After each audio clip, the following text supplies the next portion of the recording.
Assalamu alaikum, everyone. Welcome to the Medical Talk. Today we have with us Dr. Avraham Cooper. Dr. Cooper is a graduate of the Harvard Medical School. He went on to complete his fellowship in pulmonary and critical care medicine from the Ohio State University Wexner Medical Center, where he now works as a pulmonary and critical care physician. Apart from that, Dr. Cooper has a very interesting medical podcast called the Curious Clinicians, and it is one of my favorite medical podcasts. So without further ado, with Dr. Cooper's permission, may we start the interview. Yeah, it's so great to be here, and thank you so much for inviting me. Thank you for coming, Dr. Cooper. So I would like to start by talking a bit about your early life, where you were born and raised, and what did your early education look like? Yeah, so I was born in Atlanta, Georgia, and spent the first 15 or so years of my life there, and then moved to Boston, where I finished high school and then went on to college. And so, yeah, growing up, I sort of liked, biking around the neighborhood, and I sort of first got into medical stuff was when I really was in high school. I volunteered during the summer to sort of do shadowing experiences in a local hospital. My father was a physician, and so I grew up with that sort of just around me, and I saw the way that he helped people, even our local community. He was just very generous with his knowledge and his expertise. He was a dermatologist. And so that was very inspirational for me just when I was a kid, to see him helping people. And my mom was a teacher. And I saw the way that she helped people. It was medicine and education. As I, like I said, I did that volunteering experience in high school, and then in college, I ended up doing pre-med. I sort of, part of me felt like I couldn't think of anything I wanted to do more. But I think what really drew me to medicine was I just had this sense that it sort of brought so many different domains together: science, humanities, clinical reason, the history, the ability to make somebody's life better and to learn a trade. All of that sort of came together, and I was like, I think this is what I want to do. So that's how I got into it. And then as I progressed through my training, I realized that educational inspiration that I had from childhood was there too. And I realized that I really loved teaching people and thinking about, how to help people learn. And so that's how I ended up, sort of gravitating towards medical education. And so I ended up doing medical practice and med ed, and they sort of came together. But it really sort of started in my childhood, I think. Yeah, I think it's an amalgamation of medicine and teaching. So it's great. So your specialty, pulmonary and critical care medicine, is very closely related to the COVID-19 pandemic. You must have seen it very closely. So what was one of the biggest challenges you faced during this entire pandemic while you were working with patients? So I think the hardest part, I mean, there's been a lot of hard parts about the pandemic, but I think one of the hardest parts was really early on in the pandemic, when it was clear that like the world was changing and medicine was changing, and there was a tidal wave of COVID that was sort of running over the whole world.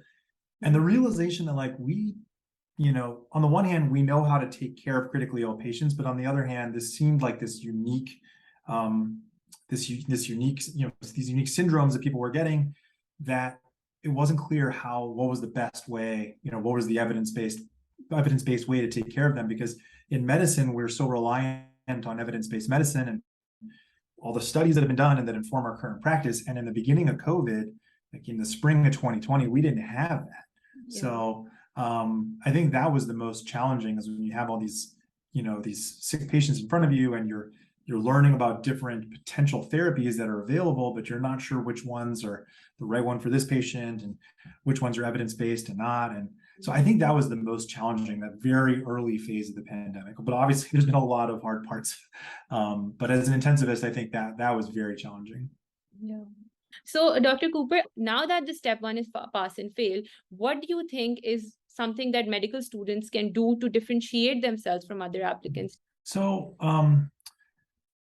Step one being pass fail or not, I think the most powerful way for students, and I think this is true, for someone outside the United States who wants to train in the United States or not, is to really have a sense of your own narrative, your own story, and like the sort of the questions that you were asking me about sort of how did you find your way to medicine, really understanding what drives your decisions and in your career choices, but then having a sense of a vision for yourself and sort of what the future, what you see yourself doing in the future and how you can sort of contribute to medicine.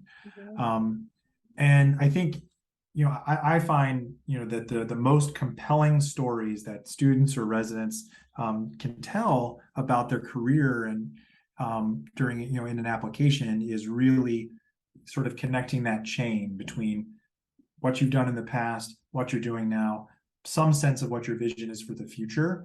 I think that's really, really important to be able to communicate, and that can really showcase you as an individual. This is me, this is who I am, and this is what I've done. This is what's important to me. These are my values. These are my passions. I think that really does resonate with programs.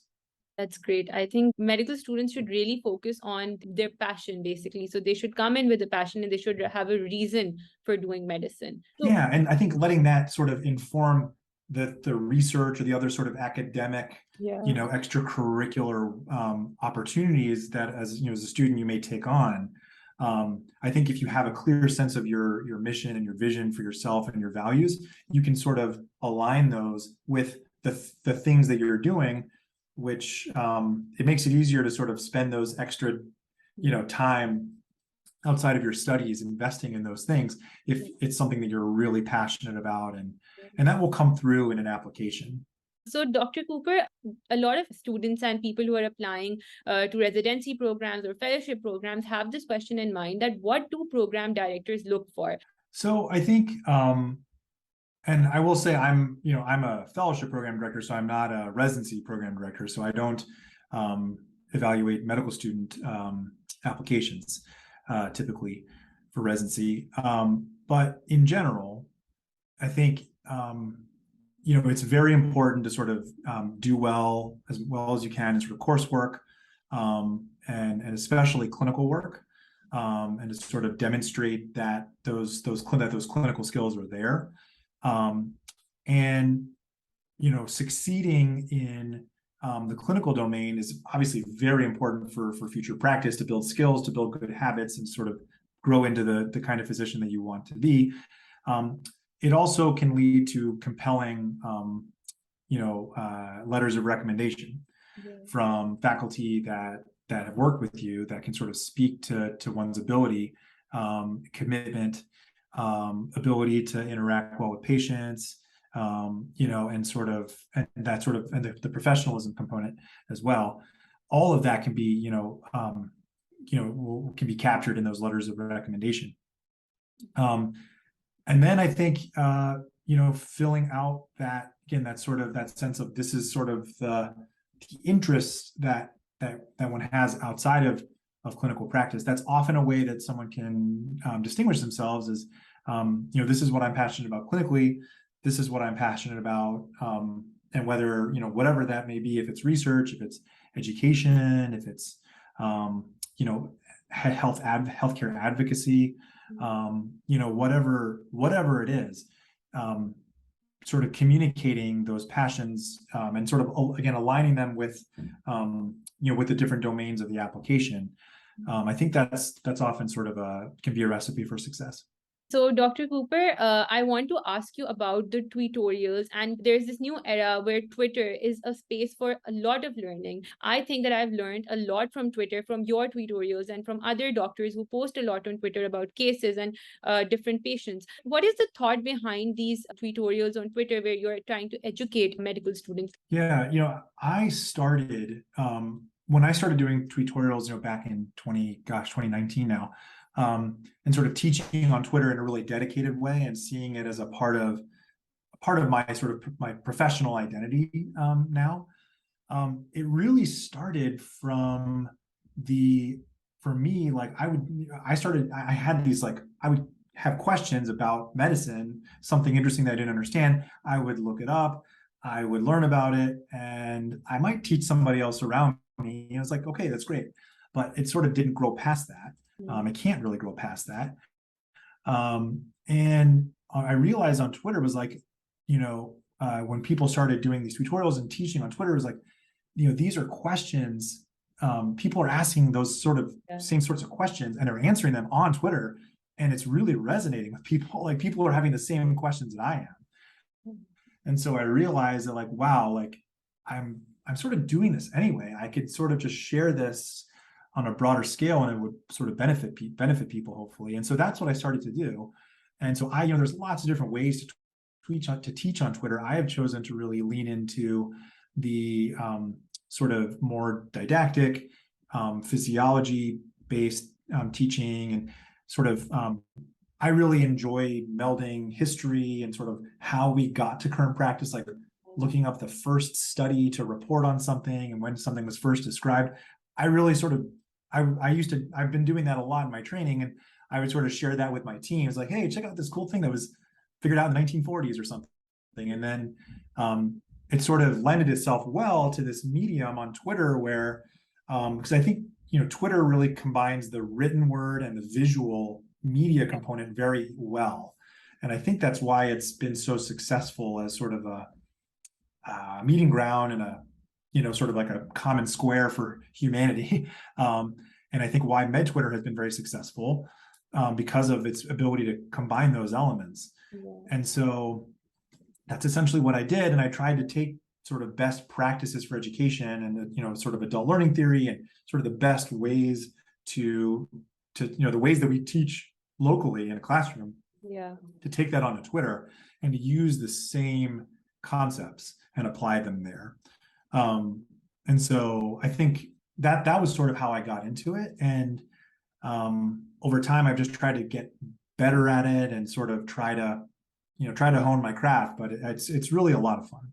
Yeah, I think Twitter is a great place to learn, and it has really connected all medical students and doctors worldwide. So it's a great place, and I think more medical students should use Twitter and follow people who are educating through Twitter. So I think it's a great platform. So talking about education, do you think there is a need to change the undergraduate curriculum in a way that it involves more visual learning and use animations? For example, we have videos and resources. For example, there's Osmosis, there's Sketchy, there's Pixarize.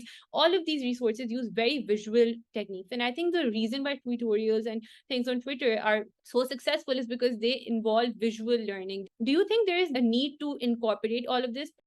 I think there's a couple of benefits that Twitter has that sort of gets to the sort of to the point that you're making. The one is the character limit requires it to be very concise, and also just people's attention. And so you have to be concise on Twitter to hold people's attention and to sort of accomplish your goals within the character limits of the platform for each tweet. So that in itself is beneficial for learners, because it really, like, when I'm writing them, it forces me to distill down, like, to each word, like each word matters. And, when you have a PowerPoint slide deck that you're presenting to a class, I mean, you could slam a lot of words on those slides, and, and so it doesn't, doing it that way doesn't necessarily lend itself well to the way that people learn. Which, when you think about it, like walking away, there's literature, like how, in any given lecture, people walk away with a small fraction of what was taught. And so what you're really trying to do is sort of get to the sort of the sort of very fundamental elemental things you're trying to teach. And Twitter sort of forces you to do that. The other component and that you're referencing is sort of the multimodal learning. Which we know is more effective. It is more effective, like you said, to teach with different components, whether it's written, combining different components, written, visual, auditory, bringing them together is more effective for learning and synthesizing new content than just sort of flashing words on a slide and saying, remember this. And so I do think there is something, I think teaching this way is very advantageous, but I think it can be done in PowerPoint. I think you can teach this way in PowerPoint. I don't think PowerPoint is going anywhere. And I think that's how most people are going to continue to lecture for the foreseeable future. But you can teach this way in PowerPoint. You can one can design their slides deliberately with not a lot of text and a lot of visual, and sort of finding diagrams that really sort of hammer home the concept.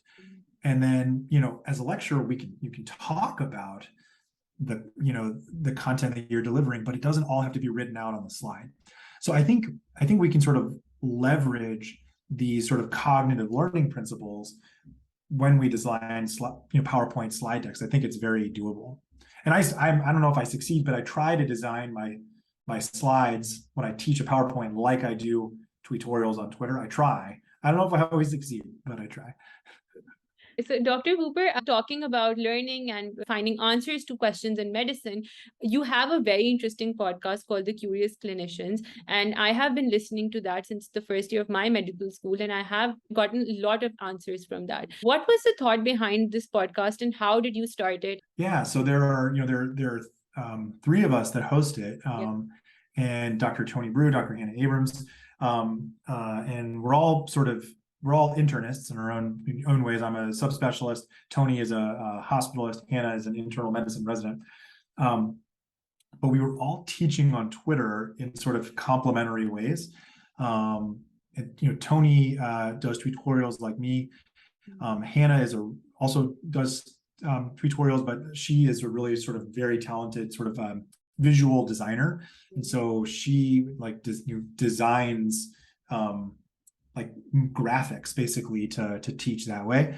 And so we were all sort of doing the similar things, and we had and the way that you teach in a Tweetorial, it's sort of Socratic. You can answer a question, ask a question, answer, ask a question, answer. And we realized that that lends itself pretty well to a podcast. Actually, it's a similar sort of flow. Yeah. And so when we came together, we had to work out the kinks. We actually recorded multiple different sort of versions of a script on a given topic, and sort of said which one sort of feels right. Yeah. And we settled on this question and answer Socratic cadence that we have. And so we just sort of launched it. We said, let's see how it goes.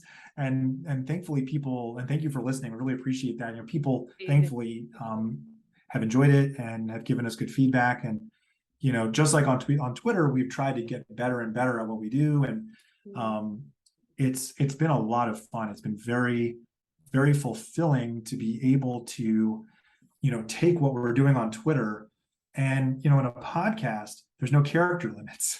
Yeah. So even though I love the character limits on Twitter, actually, I love on the podcast that we can zoom into some of the stories that maybe get a single line on a Tweetorial, and that we can expand into a whole discussion about something that, like I said, into Tweetorial might be a line or two, or even something like that. And so I really like that the podcast gives us the ability to do that. So it's been a lot of fun. Yeah, it's a great podcast. It's very interesting.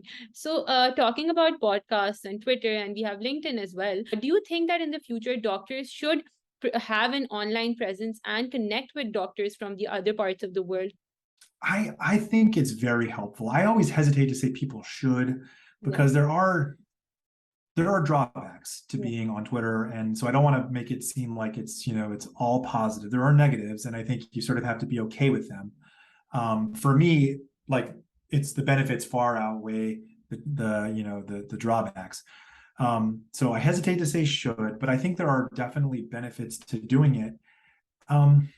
And I think there are benefits in terms of we're talking about what your experience has been. It's been my experience as well in terms of just learning. I have learned a lot on just being on Twitter and experiencing sort of the teaching of other people and connecting, getting the ability to learn from people who not only would I not learn from them, I wouldn't know them if I wasn't on Twitter and interacting with them. And so I think there's real value in that. And I think, there's this idea of the hidden curriculum. in medicine and sort of these things that are sort of implied but not necessarily spoken, about just sort of the ways to practice medicine. And I think people on Twitter do a good job of externalizing that hidden curriculum and sort of making it explicit, like, this is how I approach this situation. This is how I would, I respond to this by doing this. This is how I think about this problem. And I think those things, it's very, very valuable. You just get access to more minds, more wisdom on Twitter, which again, I've found very valuable. And I think one of the other benefits for me has been to sort of clarify, like, my sort of brand as an educator. It's been helpful, the iterative process of posting on Twitter and teaching and posting and learning and sharing and doing that over and over and over for several years. It's sort of refined, okay, like, these are the things I like to do. These are the ways I like to teach. And it sort of has refined sort of my identity as an educator. And so I think for me, it's been hugely beneficial, but I still hesitate to say should. Yeah, definitely. But I do think there are benefits. Yes. So basically, when we're talking about Twitter, medical students want to connect with doctors worldwide. They want to have mentors who can guide them through their journey in medicine. What do you think is the importance of mentors? Who were your mentors and how did they help you in your journey? And how can people approach you to learn from you or work with you? Yeah, so from my mentors I've had probably two main ones, I guess, in sort of different phases of my career. The first is someone named Dr. Jeremy Richards, who's a pulmonary critical care physician in Boston. And he was very formative for me because he was sort of one of the first clinician educators that I met when I was in medical school. And talking to him, and I heard about his job, I was like, wow, part of your job is you get paid to teach people. And you get paid to, like, help other people learn and, like, design curricula and do educational research and take care of patients, like, all of those things. And I was like, that's your job, huh? And he was like, yeah, that's my job. And so he really sort of took me under his wing and showed me, what a career in that could look like. And so talking to Jeremy, it sort of, I saw that a career as a clinician educator was possible. Hearing him talk about his job, I was like, man, your job is to do both of those things. Again, coming back to this, taking care of patients and teaching, I realized, like, that is something, I think that's what I want to do. And so that was sort of a really eye-opening moment working with him and being mentored by him. And my primary mentor now was my fellowship program director, Dr. Jen McAllister at OSU, Ohio State, who I has followed in her footsteps as program director as of this year.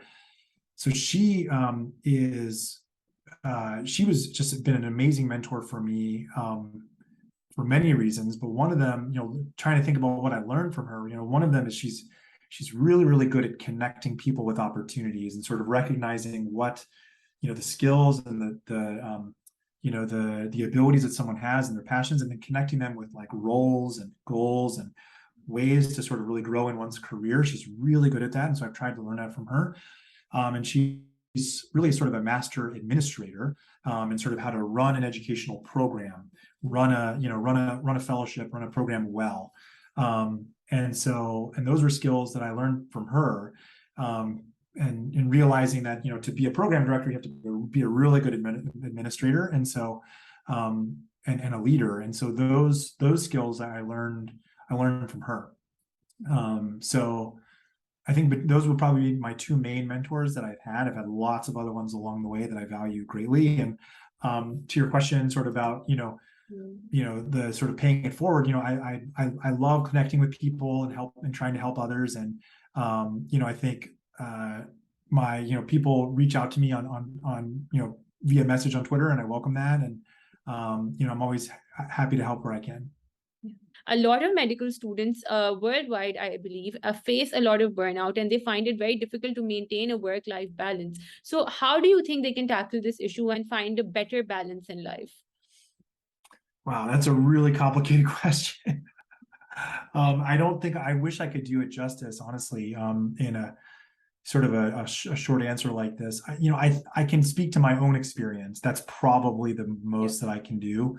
But I can speak to my own experience that the things that helped me the most, and this is, when I work with students now, try to emphasize is I think in medicine, we get in, often people go into medicine to serve, right? We try to serve our patients, to serve the community, to serve the medical field. Like I think, doctors and healthcare workers in general tend to be very, generous with time and energy. And I think there's an altruism there.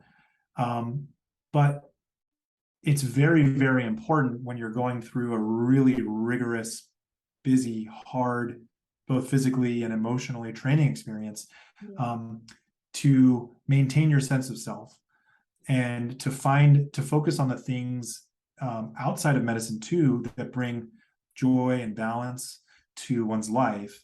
And like when I started in medical school, there were some hobbies I had that I had to give up because I couldn't do everything.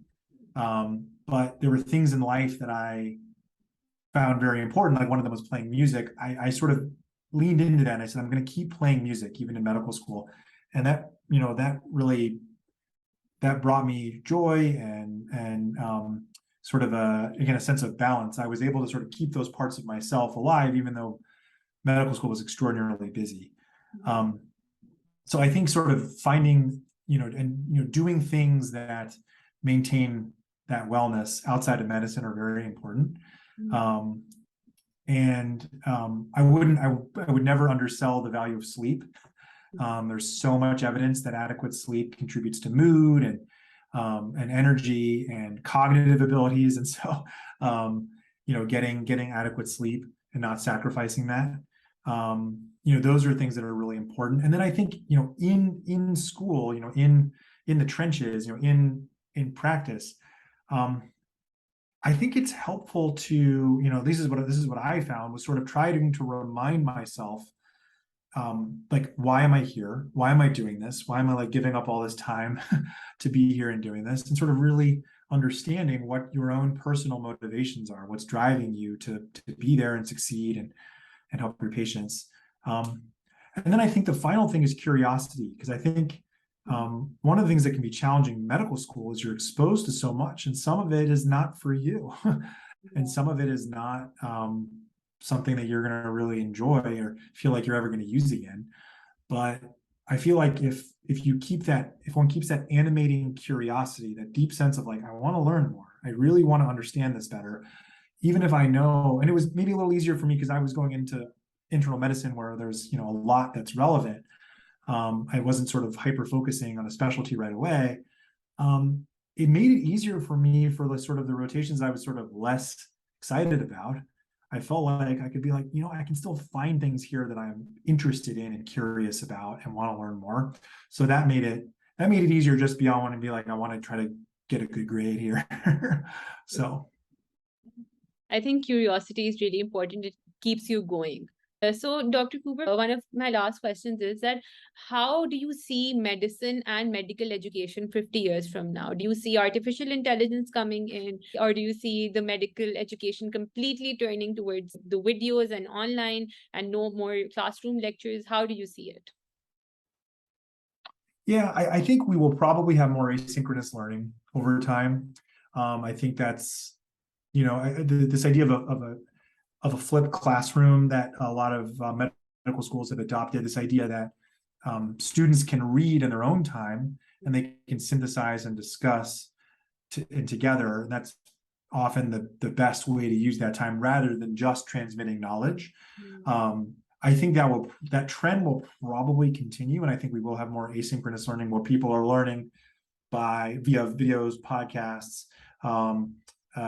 sort of self-guided modules, and then coming together as a group to discuss concepts. I think that's probably going to continue.